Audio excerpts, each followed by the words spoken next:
কাছে এমনও মানুষ আসলেন যে ইয়া রাসূলুল্লাহ ইয়া হাবিবাল্লাহ, আমি লাশের সাথে জিনা করে ফেলেছি কাফনের কাপড় চুরি করতে গিয়ে।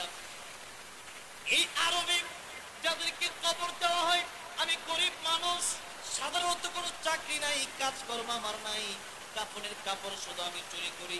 ইয়া রাসূলুল্লাহ ইয়া হাবিবাল্লাহ, আমি তো এমন ভুল করে ফেলেছি, আমি গতকালকেও যখন কাফনের কাপড় চুরি করতে গেলাম, আমার শয়তান ধোঁকা দিয়ে বলল, এই যে কবরের ভিতরে তুমি প্রতিদিন কাপড়ের কাপড় চুরি করো, আজকে এমন একজনের কাপড়ের কাপড় তুমি চুরি করতে আসছো, এই এলাকার সবচেয়ে সুন্দরী মেয়েটাকে এখানে আজকে দাফন করে দেওয়া হয়েছে, একটু কি তোমার দেখতে মনে চায় না? তার সাথে একটু কি তোমার জিনা করতে মনে চায় না?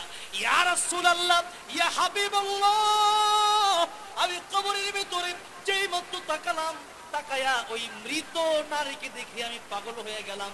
ইয়া রাসূলুল্লাহ ইয়া হাবিবাল্লাহ, আমার শাহওয়াতকে আমি আর কন্ট্রোল করতে পারলাম না, এই মৃত লাশের সাথে আমি জিনা করলাম।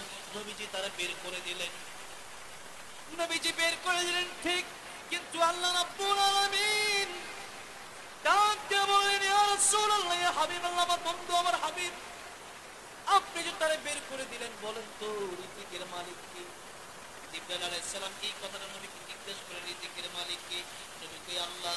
ইয়া রাসূলুল্লাহ, মানুষগুলো সৃষ্টি করলো কে? নবীজি বলেন আমার আল্লাহ।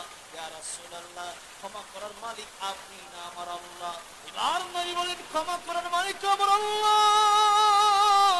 এবার জিবরাইল ডাক দিয়ে বলে, ইয়া রাসূলুল্লাহ ইয়া হাবিবাল্লাহ, মানুষের গুনাহ যদি সাগর পরিমাণ হয়, আমার আল্লাহর দয়া মায়া তার চাইতে কোটি কোটি গুণ বেশি। সুতরাং ওই ব্যক্তি লাশের সাথে জিনা করতে পারে, আমার আল্লাহ রাব্বুল আলামিন তার তওবা কবুল করে নিয়েছে।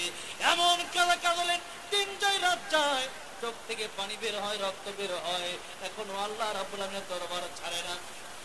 গভীর রজনীতে পাহাড়ের চূড়ায় উঠে কান্দে, আয় আল্লাহ, চারায়ের আমার রাহিম।